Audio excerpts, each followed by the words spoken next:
وہ ایک شاعر گزرا ہے نا بھی جس کا انتقال ہو گیا، کیا نام تھا، جون ایلیا. جون ایلیا کی شاعری نا بہت آسان الفاظ تھے اس میں.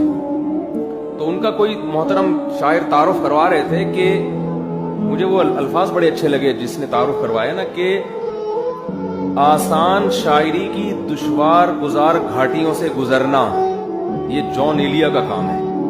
تعارف دیکھیں آپ، مجھے پورے الفاظ یاد نہیں ہے. آسان شاعری کی دشوار گھاٹی. تو میں نے کہا یہ بندہ ادب کے لحاظ سے بڑا خاندانی آدمی جس نے یہ انٹروڈکشن کروایا نا جون ایلیا کا کہ آسان شاعری کی دشوار گھاٹی. کیا مطلب؟ آسان شاعری بڑی دشوار ہے، دشوار شاعری بہت آسان ہے. تو میں نے کہا یار یہ جو ورڈنگ اس نے یوز کی ہے نا یہ بڑی خاندانی الفاظ استعمال کی. یہ خود اس کی علامت ہے. جو انٹروڈکشن کروا رہا ہے وہ بھی کوئی اردو پہ بڑا کنٹرول ہے اس کو.